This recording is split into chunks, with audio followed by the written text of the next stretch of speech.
you're playing someone else's game. And you're only ever going to be second best. So if you're fine with being second best, then fine. But the companies I work with are not fine with being second best. They want to be leaders in their industry, and they Yeah. want to do it their way.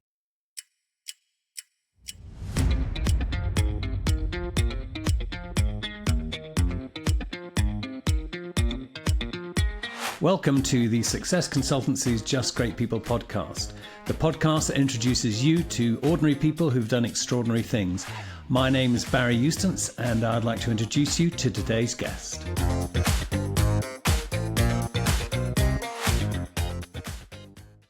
Hi, everybody. It's Barry Eustance here from the Just Great People podcast. I'm delighted to be joined by Tracy Borreson from TLB Coaching and Events. Here's the story. Tracy and I, was it only last week, Tracy, met at the Be World Class 2025 conference. And we'd connected pre-conference. We were introduced pre-conference and ended up sitting at the same table purely coincidentally. Tracy, however, I need to explain this, had come all the way from Calgary, Canada, for one day for the conference, and then jetted back home. And we promised to catch up properly. So you're basically joining us in a chat, a conversation where we're going to talk about Tracy, the Be World Class 2025 conference, which was, spoiler alert, fantastic. And Tracy, just welcome to the Just Great People podcast. Delighted to have you here and glad you got some sleep. Oh, well, I did not get a lot of sleep while I was in the UK. Actually, I was adding it up, and I think I got 10 hours of sleep the whole time I was there, including all the flights and everything there and back. So It wasn't a lot, but it was totally worth it. I'm sure we're going to dive into some of those awesome topics as part of our convo today. Yeah, exactly. And if you go on LinkedIn, you'll see that Tracy is absolutely authentic to the core. In that, you'll find that her profile picture on LinkedIn has got the headphones on as well. So here we are. So Tracy, listen. Clearly motivated to get on an airplane, fly all the way to London and all the way back for a conference that lasted basically from 8:30 in the morning till about 5 in the evening. So that's above and beyond any call of duty. Tell us all about your TLB coaching and events. And I just need to make sure I get it right. And all that you've been doing is a great history. It's a great history. I listen to this, folks. You've got to read. There's a lot going on here. Okay, so yes, the first thing to know about Tracy Borreson is there's always a lot going on. One of the things I live into more and more is that I am a person who loves variety. I'm the type of person who can't eat the same kind of protein twice in the same week for dinner. I love variety, and it's been really interesting. So my career is in marketing. My career in marketing kind of started by default because I went to business school because that seemed like a responsible idea in university. And then by the time I reached my third year, they were like, you have to pick a major. Like, most people come in and pick a major, and I was like, I might just explore and see what I like. So then they forced me to choose one, and I picked marketing because it was the only major that didn't require you to take the government in business class. A class I attempted to take and was not my cup of tea. Right. So I was like, I guess I'll be in marketing. Having gotten a C+ in my intro level marketing class. To move through to my higher level marketing classes, which were much more interesting than intro to marketing. But then I ended up getting job in marketing and feel okay, this is kind of fun. We get to do strategy and creativity both, which is one of the things I think is great about marketing. But the other thing about marketing is it's very commonly about hype. There's a lot of money thrown at a lot of things. I was working in a retail organization, so I've been spending lots of money on TV advertising and flyers, print flyers. And this is back in the day when we still did newspaper ads. And I was just like, what is any of this doing? Right? Like, do we really know what any of this does for the business? And so much of it was just driven by like, this is what businesses in our industry do. So this is just Mm. what we have to do. And there was always something about that that felt weird for me. Uh, And so I was like, maybe it's marketing. Maybe I have a problem with what marketing is. And so I left a big company. I went to work for a really small company, a print house, which then ended up being bought by a bigger company and then kind of meandered back in that direction. But one of the things I got exposed to in that line of work was working with much smaller businesses and how small businesses with smaller budgets are much more intentional with what they do from a marketing point of view because it has to work. If it doesn't work, they will not do it. So that was something that really resonated a lot more with me. I ended up pivoting into tech mostly just because I had a friend who had a job opening. And so she was like, come and work for me. And I was like, yes, that sounds great. And in that role, it was really cool because a startup tech company, I got to not only do marketing, but build the customer service function. I did a lot of crossover with sales. And probably the most interesting thing that came up for me in that scenario was that everyone treats all of these departments like silos, even in small business, right? It's a small business with like Yeah. 25 employees. Why is all of this so siloed? I need marketing has to work with sales. Sales has to work with customer experience. I need the clients to give me information for marketing. Like this is one big team. But alas, it did not necessarily like operate on as a team on a day to day, not from a cultural point of view, but just in like a day to day activity type of way. Which is actually a very common issue, isn't it? Right. And Very so common. it just like all of these things. And I think this is all of our journeys, right? Like we go through our journey and we see specific things or specific gaps. And then we're like, why is it like that? And I'm at the point now where I'm like, okay, well, if I see the gap, first of all, it doesn't mean everybody sees the gap. So it's not like everybody sees the gap and is ignoring the gap. There's people who don't see the gap, but I see the gap. And so what can I do about that gap? And I think that kind of actually rolls into a lot of the things we experienced at the Be World Class conference. It's just there's these phenomenal people filling gaps. Yeah. Yeah, That it's a gap that absolutely. they saw, and it's not my gap to fill because that's their gap. They went and filled that gap. But then what's my gap to fill, and how am I gonna do it? And there's like infinite potential in that arena. So Well, that's the Cole's notes.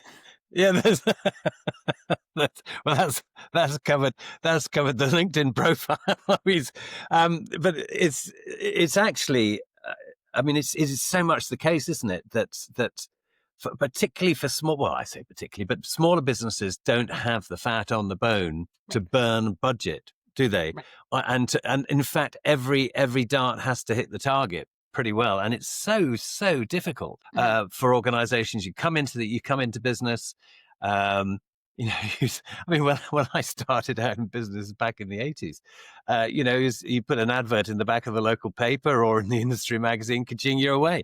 Now it's a whole different ball game, and I think for a lot of people, particularly if they're not tech savvy, I mean, it's broadly a digital based marketing environment and multimedia and multiple strata within each media. So how do you tackle it, Tracy?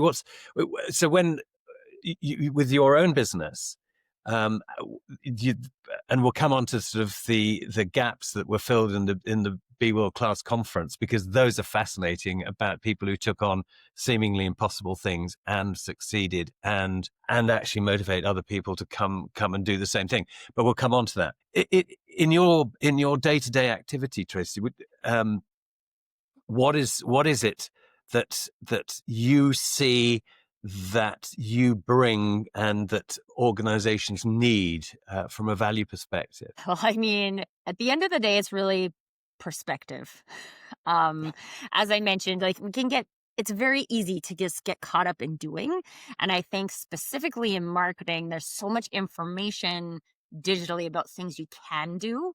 And it can become very overwhelming with the amount of things you can do to the point where people are either doing way too many things and then the dots are not connected between the things that they're doing, or they're doing nothing because they're completely overwhelmed with the information and they don't know what to do.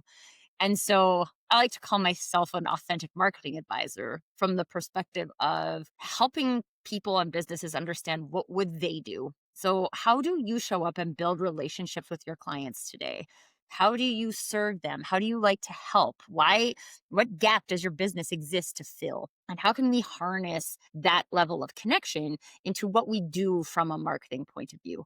So regardless of channels or tactics or strategies even, how do we go and show the world what it is that we do?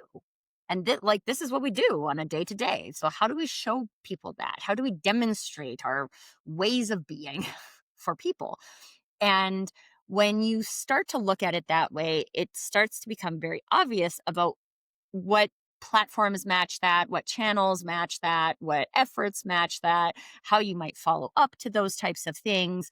And it, to me, the simpler we can get it, the better, especially if you don't have a marketing channel that's working today. If you're spending a whole bunch of money on marketing stuff that's not doing anything for you today, stop it. Just like literally, you can stop spending all of that money and time and explore like what else could we do that would better demonstrate to people what it is that we're about here. And then the risk is so low. I think a lot of times people think the risk is high, that I've been posting on Instagram every day. So what if I stop posting on Instagram every day? Well, you never got any business through Instagram to begin with. So it doesn't really matter that you were posting every day. And I will tell you, even 90% of your followers won't notice you stopped posting every No, day. no, they won't. They won't, will they? So Yeah. if you have done a good job building a relationship with those people to the point where they care about looking at your stuff, they will come back. They'll actually wonder where you went. They might even actually reach out to you and ask you to have a conversation, which, as far as I'm concerned, is the path to a sale. um, Yeah. so that is good, right? But there's a lot of fear that people carry around in terms of brand awareness and algorithms. Right? If I don't post on LinkedIn every day, then the algorithm will start to hate me and not show my stuff to anybody. Okay, we cannot control the algorithms. um, and the algorithm shouldn't control you either.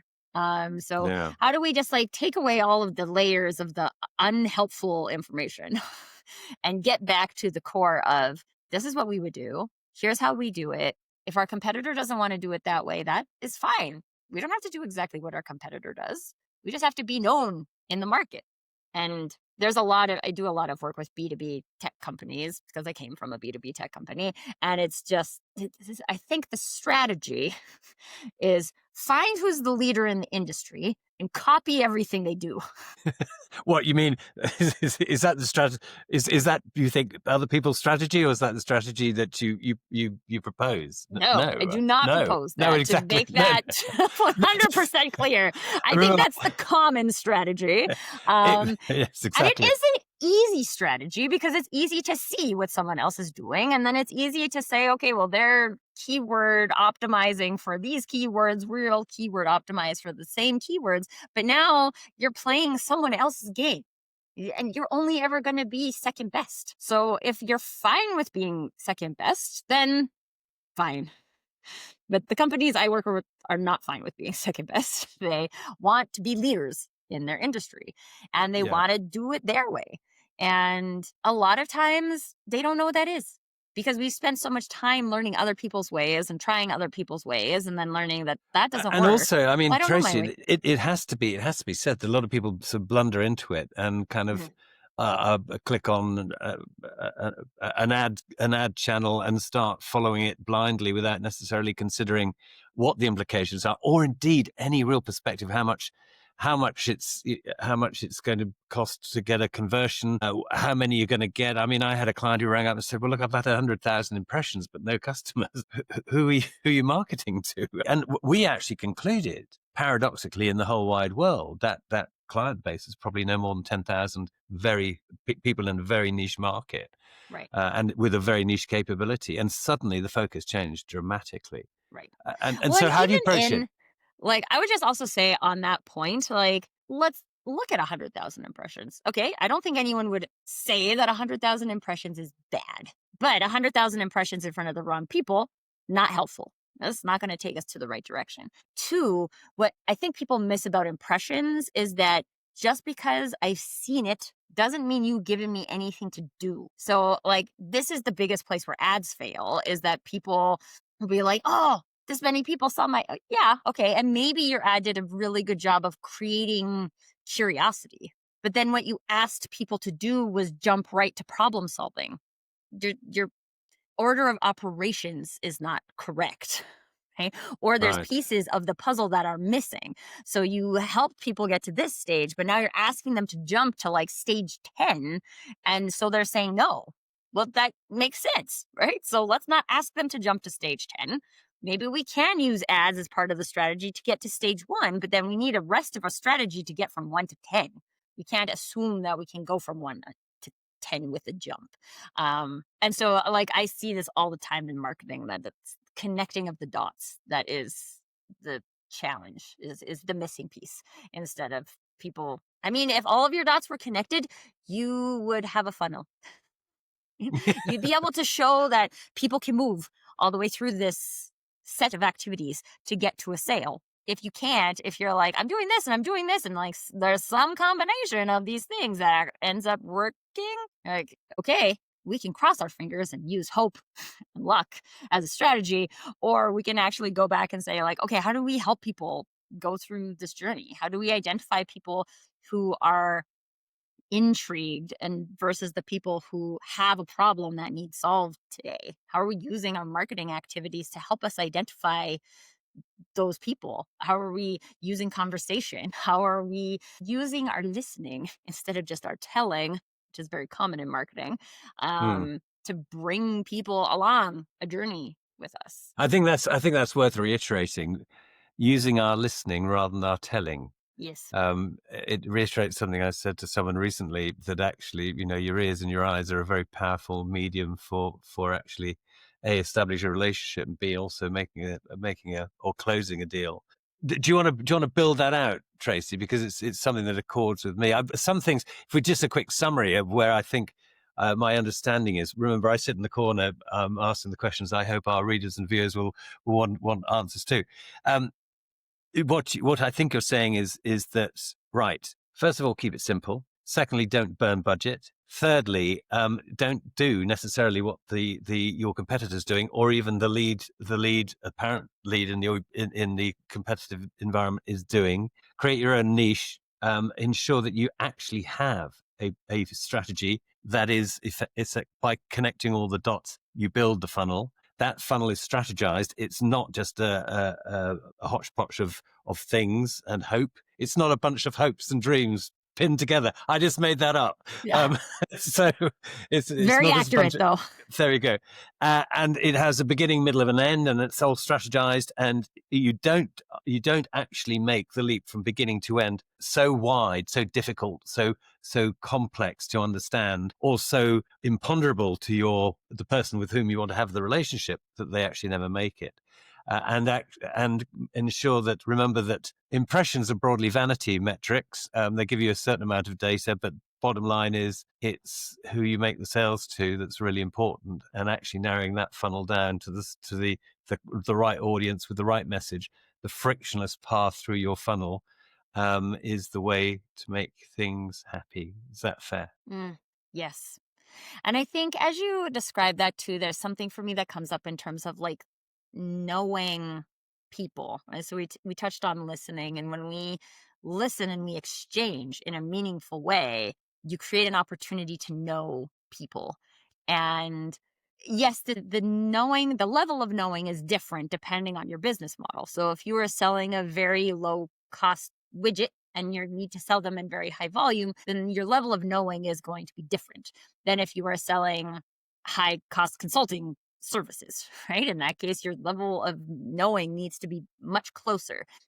So And you mean again, level of knowing about your client, and yes, your perfect client profile, or your right. ideal client profile. Well, I have many issues with a typical ideal client profile. Um, Mostly because due to the prevalence of demographic information being available online, most Mhm. people and businesses tend to focus on demographic profiling because that's how I can target an ad. Demographic profiling in terms of problem, need, and desire to have a solution is not very helpful. So just because you are a woman between 40 and 50 doesn't mean you have this problem. We make the Yeah. assumption that most of the people who have this problem are in this demographic. So then I'm going to target just people in that demographic instead of targeting people who have the problem.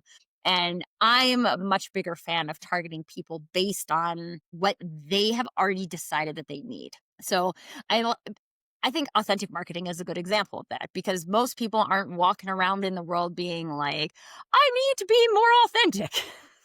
um, but there are people walking around the world who do, or who are thinking that. I don't control whether or not they think it. I also can't know that they're thinking it based on their LinkedIn profile.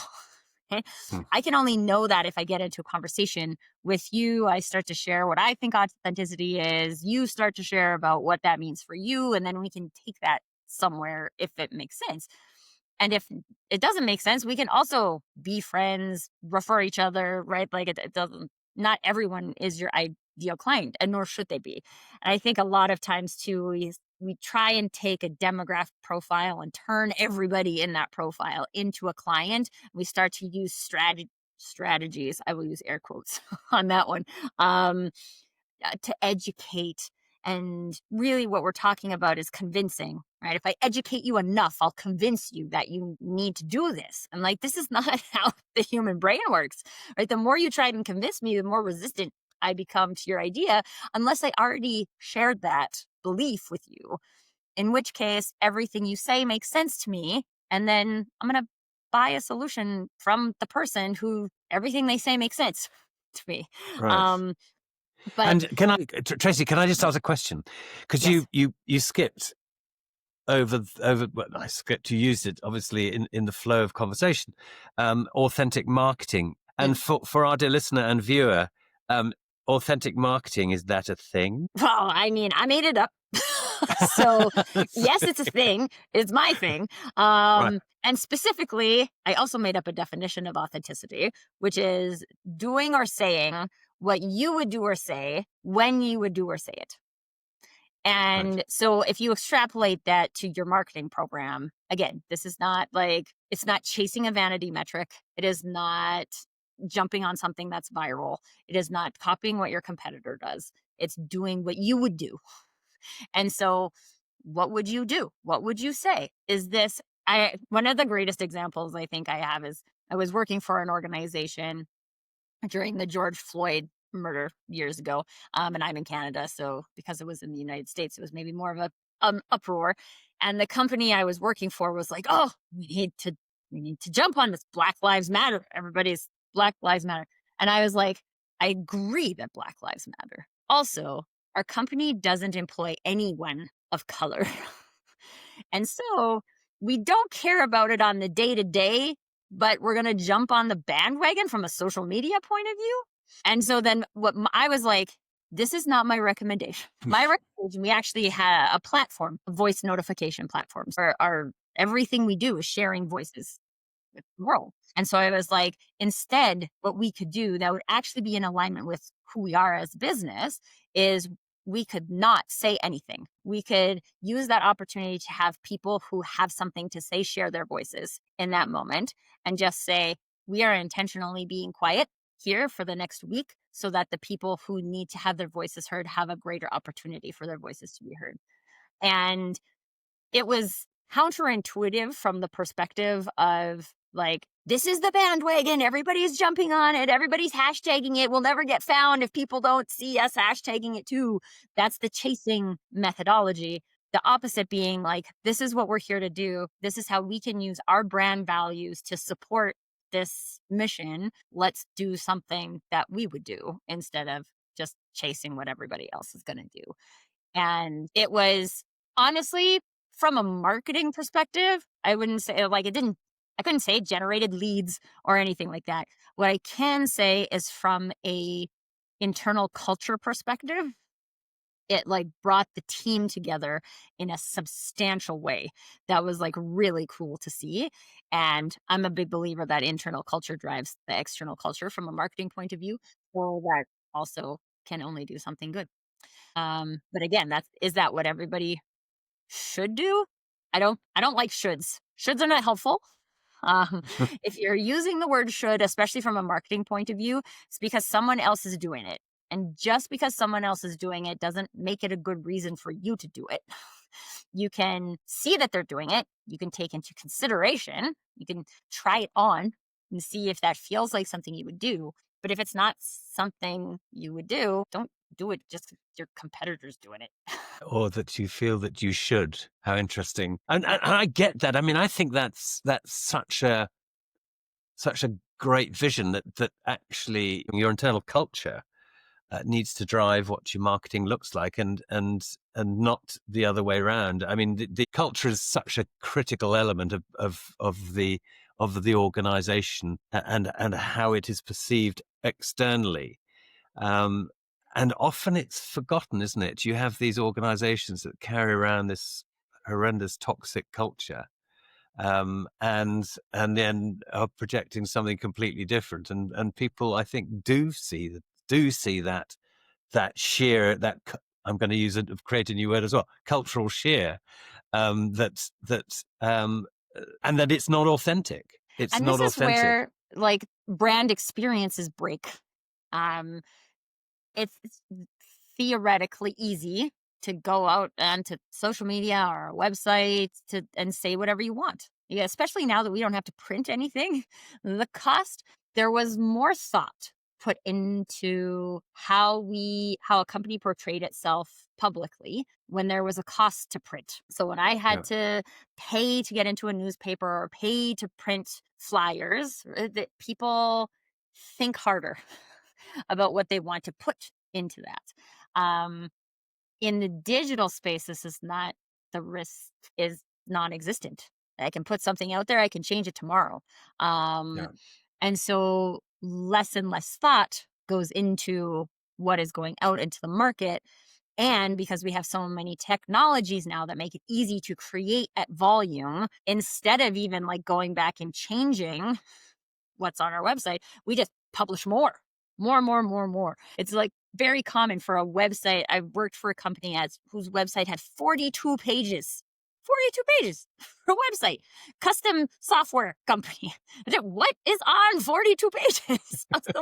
Also, do we Well, want people just to to be fair. go to 42 pages? What is this for? Yeah. It Yeah. just like piles up because it's easy to pile it But up. isn't it? I mean, this is part of the, because you've got an AI background as well, haven't you? And Yeah. it's one of the elements that's coming out from the Oxford Review, of which I'm a member, and I recommend to everybody. David Wilkinson doing a great job. Shout out, David, fantastic work.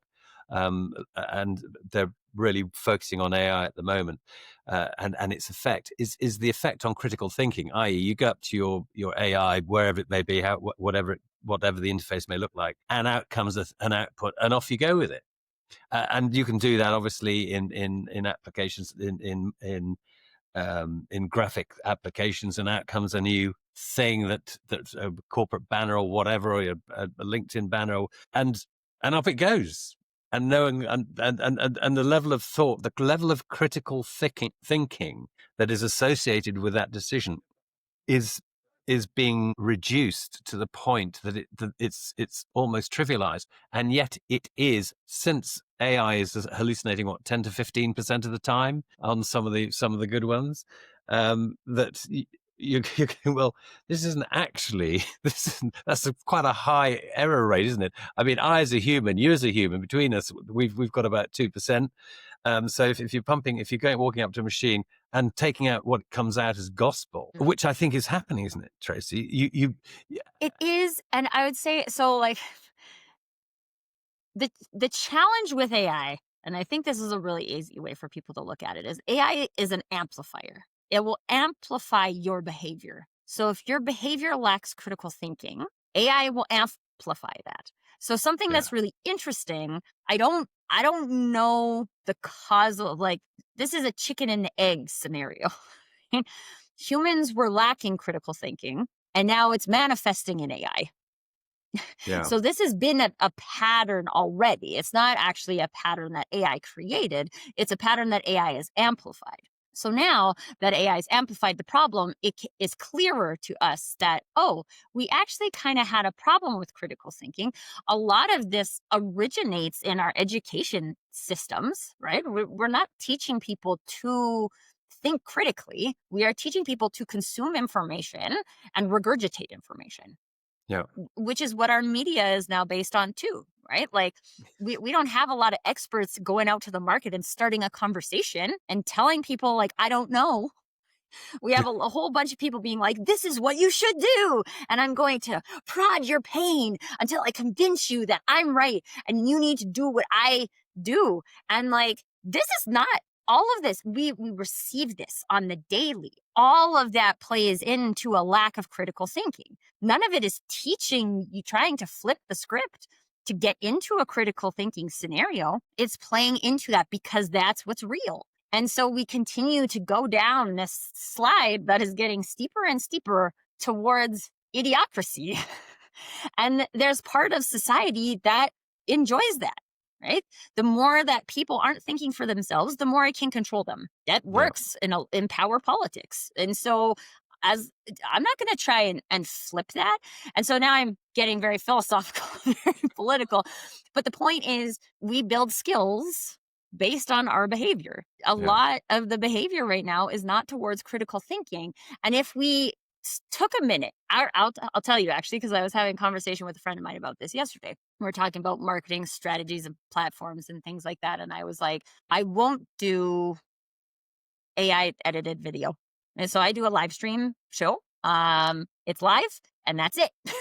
It live streams. There's no editing. It goes to the places it goes. There's live comments. People say what they say. Sometimes people use profanity, and I just mark it as not for kids. um, it's live, but it's real. Right? And I'm somebody who's all about authenticity, so this is something that is very important for me. And I use StreamYard. It has AI that will allow you to clip mini things, and you can, like, yeah, my logic brain says you could use that and put it on social media, right? That it's making your life quote unquote easy by making that available. But if I do that, what I know I'm trying to do with my show is help people to think critically about what they should do. I don't know what you should do. You know what you should do. I want you to come to this show and practice thinking about what you would do and do something. It's a little thing that you can try. Or even say, like, I listened to this show and it sounds completely out to lunch.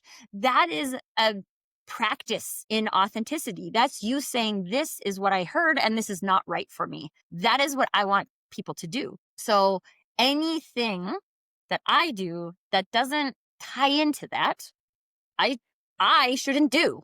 It doesn't make sense. And so again, when you come back to that kind of foundation and then you look at, okay, well, I'm not going to do that, and I'm not going to do that, and I'm not going to do all these other things, which now actually saves me time and saves me money, makes my marketing more productive. So as far as I'm concerned, I'm not sure why more people aren't doing this, because it just seems like triple win. um, like, this is not what I would do. I'm not going to play that game. I refuse. I got a 7-year-old at home. I refuse to play that game with him too. Half this stuff we're doing at school, I'm like, what is this supposed to teach them? Like, he's going to be a rebel rouser for sure.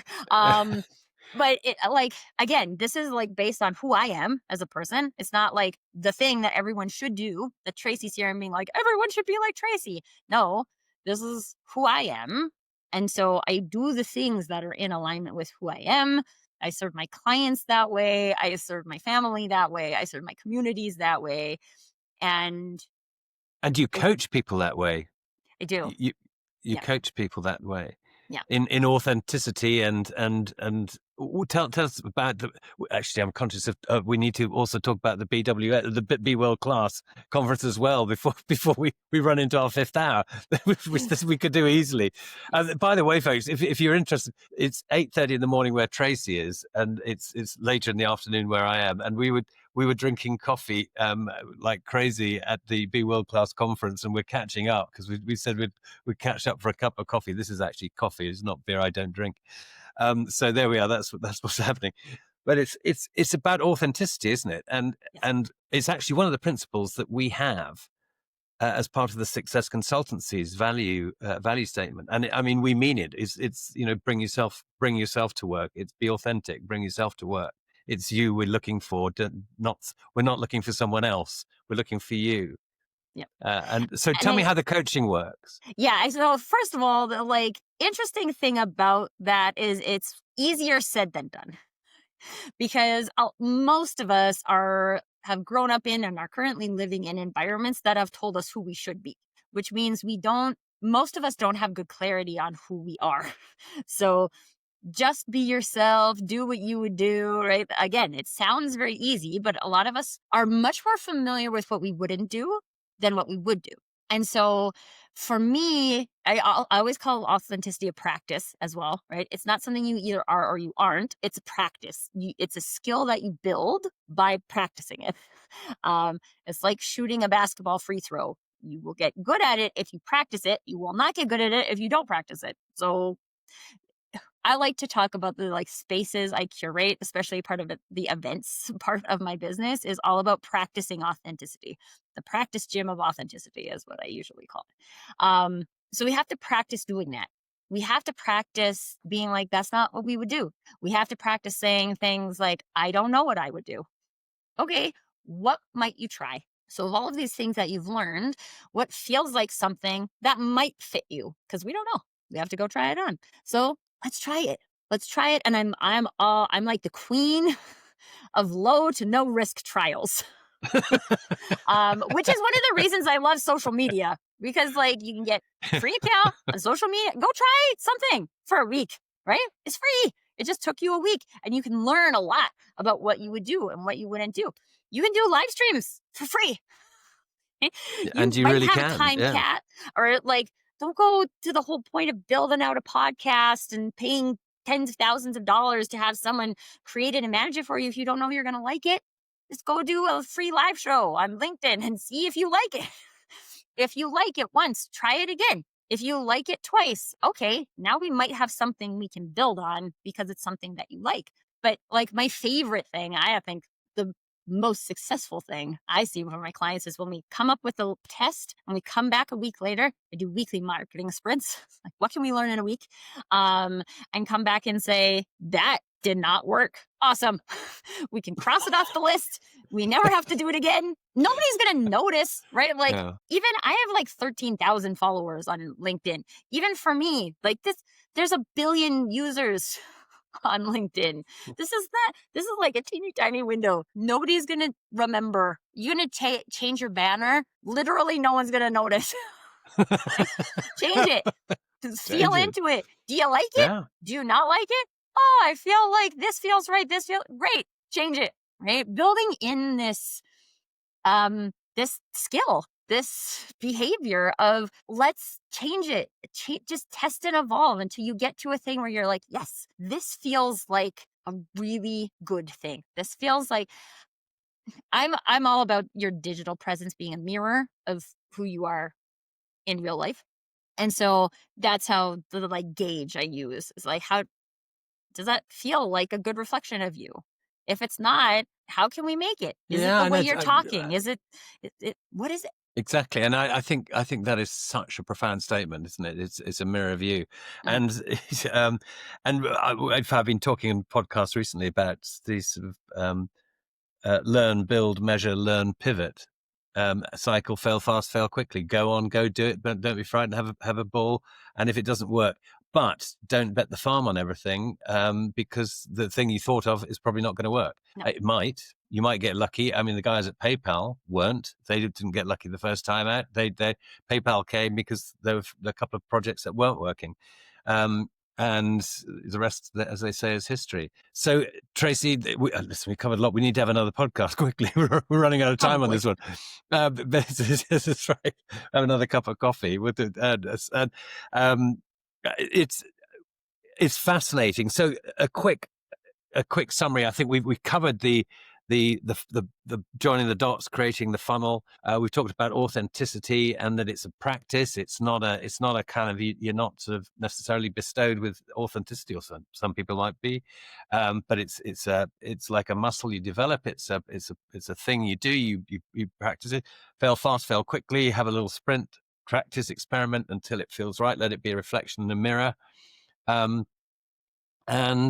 it seems, we were having again very recently a discussion about, well, that seems obvious, doesn't it? And it seems obvious because it's been said, and it's not obvious when you're sitting there going, I don't understand why no one's come to my business, or I don't understand how any of this works, because it's a digital what?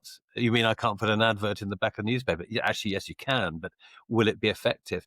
So I think what will happen is there will be links to Tracy here down in the show notes here. And I hope, Tracy, that you'll come back and we can progress this some more, because I think it's a really fascinating thread. But before it gets to midnight, my end, actually, it's not anywhere close, but I'm just, this is metaphorical. Before Tracy Before runs out of Mary turns into a pumpkin. exactly. Exactly. Because these are the coffees we didn't have time to have. I mean, we at the Be World Class conference. Can we come on to that Be World Class conference and explain? I could explain it, but why don't you explain why we were there and then what we discovered? Are you happy to do that? Yeah. Well, I mean, I can only speak to why I was there, really. Yeah. So quick backstory on this. So I live in Canada. The one-day conference was in London. It's a very far way for me. And so when I was thinking about, like, from the time the creator told me about it, I was like, this, yes, like everything about this aligns with like everything about who I am. And it feels like a room that I need to be in. And so then I kept trying to, okay, well, I'm going to go, but I'm going so far. I should go for like a long time. But if I go for a long time, then I want to take my son. And then if I take my son and I want to do work stuff, then I have to take my husband. And then now it's a family vacation for 2 weeks. And then it was like a big thing and it couldn't fit into my husband's schedule. And so then there's like all of these things that were just like, uh, I've made this bigger. I really just want to go for the conference. So I'm going to just go for the conference. Um, and it's funny because I think it's like highly tied into authenticity. Like I was the only one from overseas. I mean, there were some Europeans there, but like from like over an ocean. In the hall, there were people who came in via the live stream from Yes. all over the place, like India and so forth. But Right. Tracy, yeah. So Tracy, Yeah. And I said, yeah. like, I could do the live stream. I could, but I don't want to do the live stream. I want to be in the room. And that is something that you like feel in your body. And I didn't know And what most was of the it? What people. was it about? What was it about the conference that was so compelling for you to get on an airplane in Calgary? And I know, folks, because I did it in 1976, actually, the other way around and back again. And we went via Ottawa, Winnipeg, and all sorts of things. You got on an airplane, went from Calgary to London. What was it that made you do that? What was it To about that be in a conference? room with other people who believe in being world class. And That's it at the actually, end of the day. yeah, and if I can take over from there, to be inspired by people who've done the seemingly impossible. And I'm going to run through them very, if you're happy, Tracy. Adam Walker is one of the few people on earth to swim the Ocean's 7 challenge. Adam, he may be coming on a podcast very soon. He basically jumped. Example, he jumped in the water in Gibraltar and swam to Morocco and back.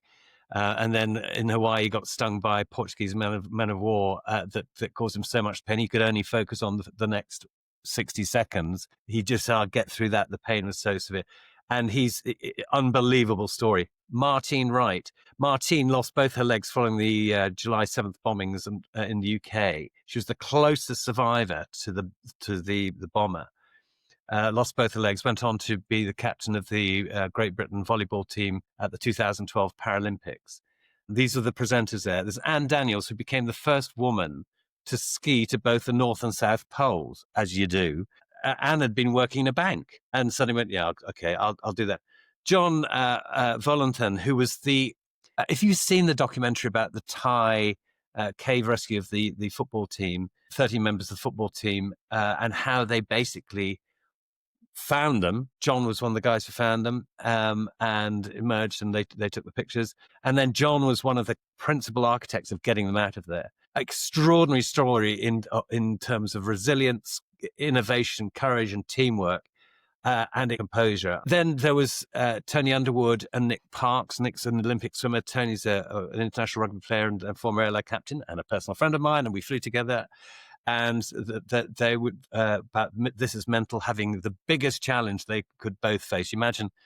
Wait for this. Here you've got an open water swimming champion, an international rugby player, and Airbus A380 captain. What do you think their biggest challenge was? The thing that terrified them most, the biggest thing they had to get over? Tracy, fill in the gap. I think it's like the biggest fear of people in general, public speaking. Ka-ching. And they went through this process. It's all on TV and you've got to watch it. It's fantastic. And then finally, Mark Pollock. And Mark is extraordinary, absolutely extraordinary. And all of these stories cling together. The common thread is basically facing the impossible, the seemingly impossible. Some impossible have got a small eye, as Mark Pollock would tell you, and others have got a big eye. The big eyes are the ones that are particularly impossible. And Mark's taking on the big, in fact, they've all taken on the big eye. And that actually you can do it. If you think it's a big eye impossible, you can do it, but you just got to find a way and persevere and have the mindset and have the control and have the belief and have the 7 P's of power that get you through, that Martin had. And Mark's story was he went blind because he had a double retina detachment. He then went off to, was it the South Pole or the Yes, North he Pole? went to the South Pole anyways. Exactly. And yeah, exactly, as you do. Then he got back and he was rowing in competitive rowing, and went to go to the loo in the evening and fell through an open window and became paralyzed. And first of all, the great thread, one of the golden threads, was the great sense of humor that everybody had. Mark was particularly, he actually had me in tears of laughter, but he described himself as collecting disabilities on a sort of world-class level, didn't he? And it was so droll. And nobody can disagree with that. Nobody can disagree. And then he discovered that organizations who are working on the cure for paralysis are working in individual silos, which comes back to Tracy's point, people operating in silos. And so Mark, being Mark and absolutely indomitable, has managed to pull them together and found $150 million of funding. And anybody who's listening to this is going to take more than that. So if you're up for contributing more, Mark Pollock is the man you need to contact. And he's looking to find a cure for the 60 million paralysis sufferers in globally. And if anybody can do it, Mark can do it. Tracy, that was the roster. I just wanted to refresh both of us on who the roster of outstanding speakers. I mean, I came away. I finally said, I did a vox pop in the middle. They asked me what I thought, and I said, this is really good. At the end of it, I just felt privileged to be there. How about you? Well, absolutely. I felt, but this is the thing that's interesting for me. So the live stream had all the speakers on it. So Yeah. the live stream allows for that inspiration to happen. But there's a different level of connection and community that becomes available when people are inspired together. And so when I'm consuming something through my screen at home, I'm sitting at home feeling inspired by myself. Okay? Yeah. When we're talking about doing the impossible, none of us do the impossible by ourselves. All of these stories, in none of them was it just one person who went and achieved these goals by themselves. Even in the scenario, like Anne Daniels, one of her efforts was to go to the North Pole solo. So like by nature, that's a solo effort. But there's teams and families, and Martine described it so lovely as Team Me. Okay. Like Yeah. that support these goals. And I think we've become very programmed as a society to be inspired. We have these speakers, these people who just their entire career is keynote speaking, and they go around the world and they inspire people, and people sit in that room or sit on that screen and they feel inspired and they don't do anything. And the thing for me is that like I love to be inspired, but I believe in harnessing it. Like if there's this many people, I don't know, there had to have been close to 100 people in person there at the event, Yeah, right? Like it was a what very, can 100 inspired people do together and versus there were, what can 100 inspired people do alone? yeah, and there were a pretty high performance group of people who were in that room, that's for sure. Yeah. And there were all sorts of emotions from laughter to tears as we went through. I'll tell you how intense it was. Tracy and I were sitting no more than we're shoulder to shoulder. And it's taken us till now to have a conversation. I mean, Tracy even dragged my coffee in and put it at the table because I was because there was so much going on. And we sat down and we were enthralled, weren't we? And then suddenly it was over. I mean, we started the morning coffee, and by the time we blinked again, it was 5 o'clock and time to go. And you were heading off on your flight. Absolutely first class, world class, inspiring beyond belief. And actually, if you want to find out what it takes to do the impossible and how to actually achieve it, that's the forum. And there's going to be another one soon. That's the 7th, I think, in the 7th or 8th in the Yeah. series. I'm talking to Simon about bringing it to Canada. So Yeah, exactly. Well, I think that would be an extremely good idea. Simon Hartley from Be World Class. Simon has been a guest, as you know, on the program, and we're actually planning to get Simon in to take us through the Be World Class conference as the organizer. And certainly for Tracy and me, it was just phenomenal. An absolute recommendation that if you have the opportunity, it's life altering, isn't it? mhm.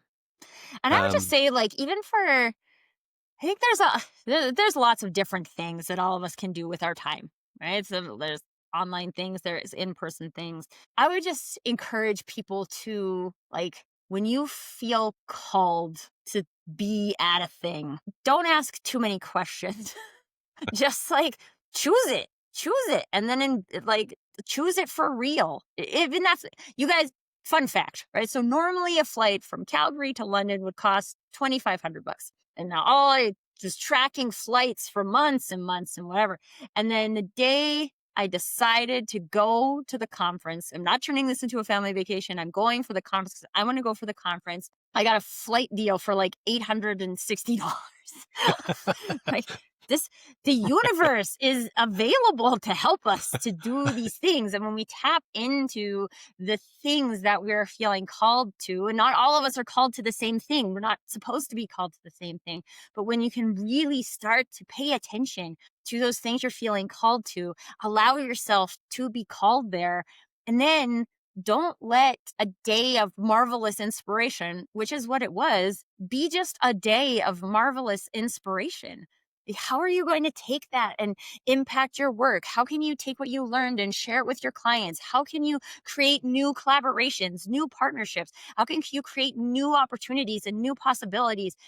These things are available for each of us every day. And we're not supposed to create the same possibilities or the same opportunities, but there are possibilities and opportunities for each of us to be created on the daily. And I think you can feel my passion in this. Like if we can harness those energies out into the world, like what can we not do? And if we're talking about how do we do the impossible, I mean, that's the kind of energy we got to have in order to do these impossible things. I agree with Tracy. And Tracy Borreson, we finally got the cup of coffee and the chat that we were planning We last did. week at the Be Well conference. Fantastic. Listen, will you come back? We'll continue because the whole thread of authenticity, being world class, and actually creating that funnel from the outside world to the core of your business, I think is something that everybody would love to hear more about. You've been a fantastic guest. I feel the energy in the room here. Tracy Borreson from Calgary to your to your screen somewhere, and with her landmark headphones on, and from Barry Eustance here at the Just Great People podcast. Thank you so much, Tracy, and thank you so much for listening Thank you, and Barry. watching. Thank you. So that's it for today's Just Great People podcast from the Sixsess Consultancy. We hope and trust you've enjoyed it. Please join us next time, and please do remember to subscribe. Thanks for joining us.